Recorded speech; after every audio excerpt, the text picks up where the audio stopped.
श्री स्वामी समर्थ तुम्हा सर्वांचं माझ्या चॅनलमध्ये मनापासून स्वागत आहे। तर बघा आजच्या व्हिडिओमध्ये गुढीपाडवा 2024 मध्ये कधी आहे, तारीख, शुभ मुहूर्त, महत्त्व, तसेच पूजा पद्धत, गुढीचे स्वरूप, तसेच उदय तिथीनुसार पाडवा नक्की कधी साजरा करावा याबद्दलची संपूर्ण माहिती मी तुम्हाला आजच्या व्हिडिओमध्ये सांगणार आहे। व्हिडिओ पूर्ण बघा जेणेकरून तुम्हाला संपूर्ण माहिती मिळेल। जर तुम्ही चॅनलवर नवीन असाल तर चॅनलला सबस्क्राइब करायला मात्र विसरू नका आणि व्हिडिओला लाईक करायला मात्र विसरू नका। तर बघा आपल्या हिंदू धर्मानुसार चैत्र महिन्याला सुरुवात झाली की आपल्या मराठी नवीन वर्षालाही सुरुवात होते आणि विशेषकर म्हणजेच महाराष्ट्रात हिंदू नवीन वर्ष गुढीपाडवा म्हणून देखील साजरा केला जातो। हिंदू कॅलेंडर प्रमाणे चैत्र शुद्ध प्रतिपदेला म्हणजेच वसंत ऋतूच्या पहिल्या दिवसाला गुढीपाडवा साजरा केला जातो। तर यंदा गुढीपाडवा हा मंगळवारी 9 तारखेला साजरा केला जाणार आहे। तर पंचांगानुसार चैत्र महिन्यातील शुक्ल पक्षातील प्रतिपदा तिथी 8 एप्रिल रोजी रात्री 11:50 सुरू होणार आहे। या तिथीची समाप्ती 9 एप्रिल रोजी रात्री 8:30 होणार आहे। त्यामुळे उदय तिथीच्या अनुसार गुढीपाडवाचा उत्सव हा 9 एप्रिल रोजी मंगळवारी साजरा केला जाणार आहे। तर चैत्र शुद्ध प्रतिपदेला ब्रह्मध्वजारोहण करतात म्हणजेच गुढी उभारतात। गुढीपाडवा का साजरा केला जातो तर गुढीपाडवा हा एक भारतीय सण आहे जो चैत्र शुद्ध प्रतिपदेला सर्व महाराष्ट्रात साजरा केला जातो। तसेच 3.5 मुहूर्तापैकी हा एक मुहूर्त मानला जातो। म्हणजेच या दिवशी तुम्ही नवीन वस्तूंची खरेदी, नवीन व्यवसाय प्रारंभ, याचबरोबर नव्या उपक्रमांचा प्रारंभ सुद्धा करू शकतात किंवा या दिवशी सोने सुद्धा खरेदी केली जातात। अशा बऱ्याच नवीन गोष्टींची सुरुवात केली जाते। जर तुम्हाला छोट्या मोठ्या कार्यामध्ये सुरुवात करायची असेल तर तुम्ही या दिवसापासून नक्कीच सुरू करू शकतात, कारण हा एक 3.5 मुहूर्तापैकी मुहूर्त मानला जातो। यामुळेच हा दिवस अतिशय शुभ मानला जातो। दारी उभारलेली गुढी हे विजय आणि समृद्धीचे प्रतीक मानले जाते। गुढीपाडव्यापासूनच राम जन्मोत्सवाला सुरुवात होते। श्रीरामाने रावणावर विजय मिळवून या दिवशी अयोध्येत पुन्हा प्रवेश केला। त्या दिवशी म्हणजे चैत्र शुद्ध प्रतिपदेला नागरिकांनी गुढ्या उभारून हा उत्सव साजरा केला, अशी पारंपरिक समजूत आहे। आता आपण पाहूया की गुढीपाडवा कसा साजरा केला जातो। तर गुढीपाडवा हा आपल्या हिंदू धर्मासाठी अतिशय मोठा सण आहे, कारण या दिवसापासून आपल्या मराठी नवीन वर्षाची सुरुवात होते।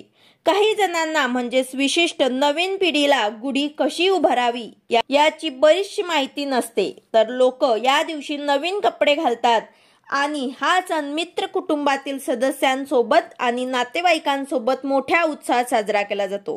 या दिवशी पुरणाची पोळी आणि श्रीखंड बनवला जातो। सूर्योदयाला भगवान ब्रह्माला या सर्व पदार्थांचा नैवेद्य दाखवला जातो। पौराणिक कथानुसार प्रतिपदेच्या तिथीला भगवान ब्रह्मा यांनी विश्वाची निर्मिती केली होती आणि या दिवशी भगवान ब्रह्माची विधिवत पूजा केली जाते, अशी मान्यता आहे। या दिवशी पूजा केल्याने सर्व वाईट गोष्टींचा नाश होतो आणि घरात सुख समृद्धी नांदते। हे ह्या गुढीपाडव्याचे महत्त्व आहे। आता आपण गुढीपाडव्याची पूजा पद्धत कशी असते ते पाहूया। तर नववर्षाचे स्वागत करण्याआधी घरोघरी गुढी उभारण्याचा कार्यक्रम केला जातो। यासाठी घरातील सर्वजण लवकर उठून गुढी उभारण्याची तयारी करतात। एक उंच बांबूच्या काठीला धुवून स्वच्छ करून त्या काठीला हळदी कुंकुवाचे पट्टे ओढायचे असतात। त्यावर ते रेशमी साडी किंवा वस्त्र नेसून त्यावर चांदीचा किंवा तांब्याचा कडुलिंब, आंब्याचे पाने, साखरेची माळ, फुलांचा हार बांधून तिला सजवले जाते। घराच्या दारात अथवा गॅलरीमध्ये गुढी उभारण्यास येते। गुढीच्या खाली नैवेद्यासाठी पाट ठेवायचा असतो। गुढी हे स्नेहाचे, मांगल्याचे, उत्साहाचे आणि आनंदाचे प्रतीक मानले जाते। यामधून विजय पताका उभारण्याचा आनंद व्यक्त होत असतो। या दिवशी घराबाहेर रांगोळी काढली जाते। दाराला आंब्याच्या पानांचे तोरण बांधायचे असते। गुढी उभारल्यानंतर गुढीला गंध, अक्षदा, फुलं वाहायची असतात। निरांजन लावून उदबत्ती दाखवायची असते। दुपारी गोडाचा नैवेद्य दाखवून संध्याकाळी पुन्हा हळदी कुंकू, फुलं वाहून गुढी उतरली जाते। या दिवशी आनंद साजरा करीत सर्वांना हार्दिक शुभेच्छा दिल्या जातात। गुढीपाडवाविषयी आणखी एक कथा प्रचलित आहे। श्रीराम अयोध्येला परत आले। प्रभू श्रीरामचंद्रांनी 14 वर्ष वनवास भोगून लंकापती रावण राक्षसांचा पराभव करून या दिवशी अयोध्येत प्रवेश केला, म्हणून गुढीपाडवा साजरा केला जातो। तर आजच्या आधुनिक युगात सुद्धा या सणाला ऐतिहासिक, सांस्कृतिक आणि नैसर्गिक दृष्ट्या विशेष महत्त्व आहे। म्हणूनच पुढच्या पिढीसाठी गुढीपाडव्याचे महत्त्व जाणून घेणे फार गरजेचे आहे। आता जेव्हा आपण गुढी उभारणार तेव्हा आपल्याला एक मंत्र म्हणायचा असतो। तो ध्यान मंत्र आपल्याला म्हणून तिथे हात जोडून गुढीला प्रार्थना करायची आहे आणि हा मंत्र आपल्याला बोलायचा आहे। हा मंत्र मी तुम्हाला डिस्क्रिप्शन बॉक्स मध्ये सुद्धा लिहून देईल आणि तुम्हाला स्क्रीनवरती सुद्धा दिसत असेल। ओम ब्रह्मध्वज नमस्तेस्तु सर्वाभीष्ट फलप्रद प्राप्तेस्मिन् संवत्सरे नित्यमद गृहे मंगल कुरु। याचा अर्थ ब्रह्माचे प्रतीक असलेल्या या ध्वजास माझा नमस्कार असो।